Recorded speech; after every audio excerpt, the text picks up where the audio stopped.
Hi everyone and welcome to Rebellion. My name's Robbie and in a second we're going to be chatting with Tim and Mike from the Sniper Elite 3 team to announce some really exciting new single player and multiplayer content. But before then we just want to say a massive thank you to everyone who's bought the game.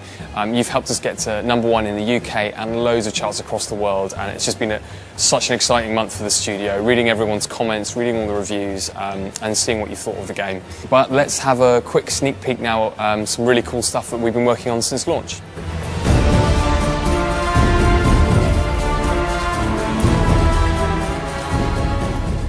I'm with Mike Howell, the lead designer on Sniper Elite 3, and Mike and I are going to chat to you very quickly about Airfield, which is a brand new multiplayer map. It's going to be free for whatever platform you play Sniper Elite 3 on. And yeah, Mike, could you explain to us a little bit about what we can expect when you're playing Airfield and multiplayer?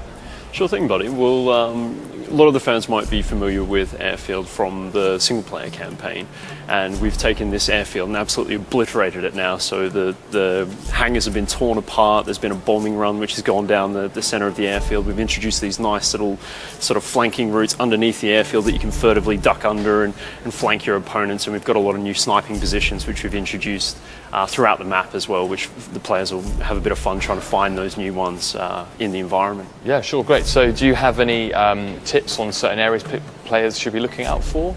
Definitely. Well, up in the sort of rafters in the hangars is a good one to try and get up into, but make sure you're protecting your flanks there. We've got a lot of nice soft cover around the edge of the map, so players who are getting down and dirty with the ghillie suit will enjoy using some of the brush and foliage to snipe players from up in the hills and see how the tactics go there. Okay, great.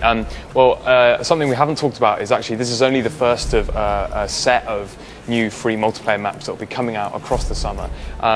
Could you give the Sniper fans a kind of a quick preview of what they can expect, what's coming up? Sure. Well, we've got a very sort of interesting, unique tropical map, which has a lot of dense foliage, a couple of secret spots around the external perimeter as well.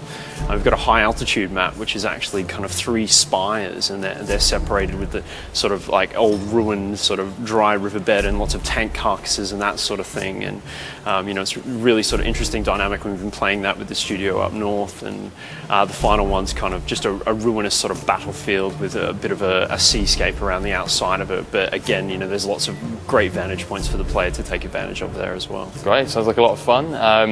Brilliant, thanks Mike. Moving on to single player, we've had a dedicated team of designers working on some brand new single player content for you. It's a 3-part mission series called Save Churchill, and here's Head of Creative Tim Jones to tell you a little bit more about it. Well, Save Churchill is a set of 3 new single-player downloadable content missions that form a little mini-campaign in which you're playing as Carl Fairbairn, trying to thwart a German plot to assassinate Winston Churchill himself in the run-up to the famous Casablanca conference. Well, we've got some really exciting stuff over the 3 levels. The first is actually a return to the popular Siwa Oasis mission, but this time it's at night. It's more overgrown, time has passed, it's been bombed out. It'll play very differently to what players have experienced before. In the later levels, we move into a secret weapons facility. There's like a stunning Colosseum in one of the missions, which is actually the largest environment we've created in any of the Sniper Elite games ever, which, you know, I think is going to blow people away.